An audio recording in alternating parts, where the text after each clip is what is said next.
আসসালামু আলাইকুম রাহমাতুল্লাহ। জুলুমকারীদের ব্যাপারে আল্লাহ তাআলা বলেন, অকাউলুল্লাহি তাআলা ওয়ালা তাহসাবান্নাল্লাহা গাফিলান আম্মা ইয়ামালুজ জালিমুন ইন্নামা ইউআখিরুহুম লিয়াউমিন তাশখাসু ফীহিল আবসার মুহতিঈনা মুকনিঈ রুউসিহিম রাফিউল মুকনিউ ওয়াল মুকমিহু ওয়াহিদুন ওয়াকালা মুজাহিদুন মুহতিঈনা মুদিমিয়ান নাযরি ويقال مسرعين لا يرتد إليهم طرفهم وأفئدتهم هواء يعني جوفا لا أقول لهم وأنذر الناس يوم يأتيهم العذاب فيقول الذين ظلموا ربنا أخرنا إلى أجل قريب نجيب دعوتك ونتبع الرسل أولم تكونوا أقسمتم من قبل ما لكم من الزوال وسكنتم في مساكن الذين ظلموا أنفسهم وتبين لكم كيف فعلنا بهم وضربنا لكم الأمثال وقد مكروا مكرهم وعند الله مكرهم وإن كان مكرهم لتزول منه الجبال فلا تحسبن الله مخلف وعده رسله إن الله عزيز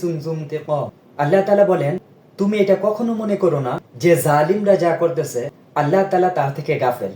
তিনি তাদেরকে সেই দিন পর্যন্ত অবকাশ দেন বা সময় দেন যেদিন তাদের চোখগুলো হবে ভীত বিহবল চিত্তে আকাশের দিকে চেয়ে তারা ছুটাছুটি করবে, নিজের প্রতি তাদের দৃষ্টি ফিরবে না এবং তাদের অন্তর হবে শূন্য। আল্লাহ তাআলা বলেন, হে নবী, আপনি তাদেরকে বলেন যেদিন তাদের শাস্তি আসবে ওই দিনের সম্পর্কে। অথবা জালিমরা বলবে, হে আল্লাহ, আমাদের কিছুদিনের জন্য সময় দেন, আমি আপনার ডাকে সাড়া দেব এবং আপনার নবীর অনুসরণ করব। এই জুলুমকারীরা জাহান্নামে শাস্তি ভোগ করার পরও কেন জান্নাতে প্রবেশ করতে পারবে না? পরের ভিডিওতে এই হাদিসটা বলবো ইনশাআল্লাহ।